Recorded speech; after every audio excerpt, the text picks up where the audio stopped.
Hi, I'm Pastor Charlie McLaughlin, and I want to read to you How the Grinch Stole Christmas because there's a very important piece of information that is given to us by Dr. Seuss about a change that happens to the Grinch. Look for it as I read the story to you.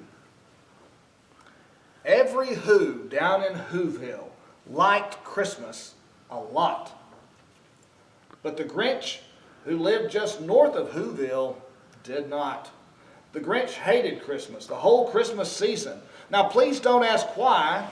No one quite knows the reason. It could be his head wasn't screwed on just right. It could be perhaps that his shoes were too tight.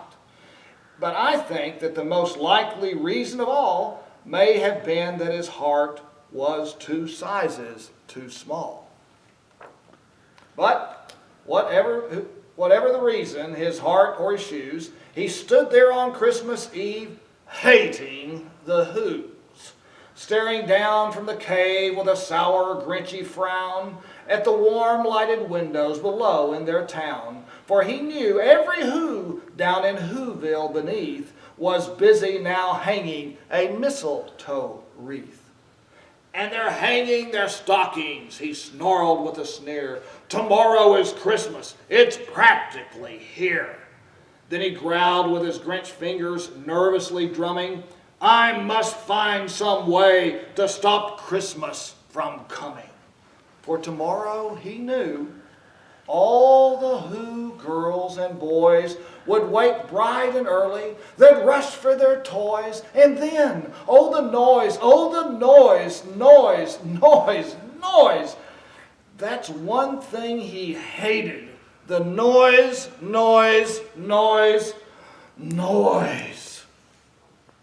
Then the Who, young and old, would sit down to a feast. And they'd feast, and they'd feast, and they'd feast. They would feast on Who pudding and rare Who roast beast, which is something the Grinch couldn't stand in the least. Oh my goodness, look at all these boys and girls. And then they'd do something he liked least of all.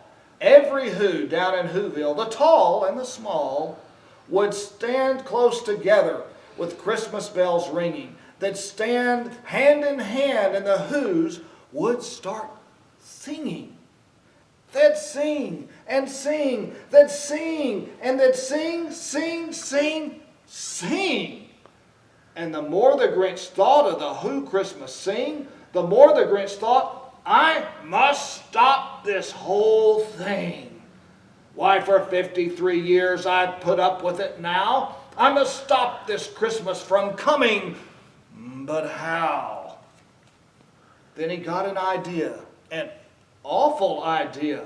The Grinch got a wonderful, awful idea. I know just what to do. The Grinch laughed in his throat, and he made a quick Santa Claus hat and a coat, and he chuckled and chucked, what a great Grinchy trick. With this coat and this hat, I look just like Saint Nick. All I need is a reindeer. The Grinch looked around, but since reindeer are scarce, there was none to be found. Did that stop the old Grinch? No, the Grinch simply said, if I can't find a reindeer, I'll make one instead. So he called his dog Max. Then he took some red thread and he tied a big horn on the top of his head. Then he loaded some bags and some old empty sacks on a man-shackle sleigh, and he hitched up old Max. Then the Grinch said, get up, and the sleigh started down toward the homes where the Whos lay a snooze in their town. And all their windows were dark, quiet snow filled the air. All the Whos were all dreaming sweet dreams without care. When he came to the first little house on the square, this is stop number 1, the old Grinchy Claus hissed, and he climbed to the roof, empty bags in his fist. Oh my, I wonder what he's going to do. Then He slid down the chimney, a rather tight pinch, but if Santa could do it, then so could the Grinch. He got stuck only once for a moment or two, then he got stuck, he stuck his head out of the fireplace flue, where the little Who stockings all hung in a row. Those stockings, he grinned, are the first things to go.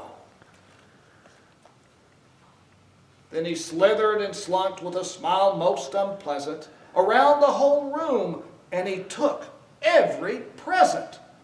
Pop guns and bicycles, roller skates, drums, checkerboards, tricycles, popcorn, and plums. And he stuffed them in bags. Then the Grinch very nimbly stuffed all the bags one by one up the chimney. Then he slunk to the icebox. He took the Who's feast. He took the Who pudding. He took the roast beast. He cleaned out that icebox as quick as a flash. Why, that Grinch even took their last can of Who hash. Then he stuffed all the food up the chimney with glee. And now, grinned the Grinch, I will stuff up the tree. And the Grinch grabbed the tree and he started to shove, when he heard a small sound like the coo of a dove.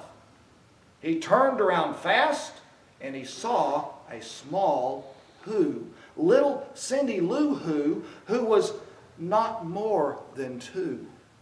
The Grinch had been caught by this tiny Who daughter, who got out of bed for a cup of cold water. She stared at the Grinch and said, Santa Claus, why? Why are you taking our Christmas tree? Why?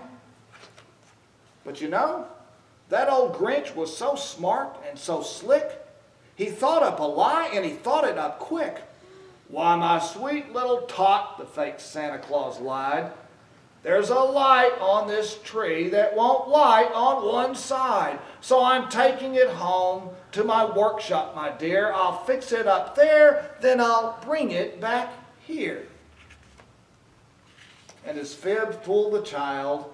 Then he patted her head, and he got her a drink, and he sent her to bed. And when Cindy Lou Who went to bed with her cup, he went to the chimney and stuffed the tree up. Then the last thing he took was the log for their fire. Then he went up the chimney himself, the old liar. On their walls he left nothing but hooks and some wire. And the one speck of food that he left in the house, was a crumb that was even too small for a mouse. Then he did the same thing to all the other Who houses, leaving crumbs much too small for the other Who mouses. It was 1/4 dawn, all the Who's still abed, all the Who's still a snooze, when he packed up his sled. Packed it up with their presents, the ribbons, the wrappings, the tags and the tinsel, the trimmings and the trappings. 3,000 feet up the side of Mount Crumpet, he rode with his load to the tip-top to dump it. Pooh, pooh to the Who's, he was Grinchiously humming. They're finding out now that no Christmas is coming. They're just waking up. I know just what they'll do. Their mouths will hang open a minute or two. Then the Who's down in Whoville will all cry, boo-hoo. That's a noise, grinned the Grinch, that I simply must hear. So he paused, and the Grinch put his hand to his ear, and he did hear a sound rising over the snow. It started in low, then it started to grow, but the sound wasn't sad. Why, this sound sounded merry. It couldn't be so, but it was merry, very. He stared down at Whoville. The Grinch popped his eyes. Then he shook. What he saw was a shocking surprise. who, down in Whoville, the tall and the small, was singing without any presents at all. He hadn't stopped Christmas from coming. It came. Somehow or other, it came just the same. And the Grinch, with his Grinch feet ice cold in the snow, stood puzzling and puzzling. How could it be so? It came without ribbons. It came without tags. It came without packages, boxes, or bags. And he puzzled 3 hours till his puzzler was sore. Then the Grinch thought of something he hadn't before. Maybe Christmas, he thought, doesn't come from a store. Maybe Christmas perhaps means a little bit more. And what happened then? Well, in Whoville they say that the Grinch's small heart grew 3 sizes that day. And the minute his heart didn't quite feel so tight, he whizzed with his load through the bright morning light, and he brought back the toys and the food for the feast. And he himself, the Grinch, carved the roast beast. You know, I really do like this story. I wonder what was wrong with the Grinch's heart and how that changed.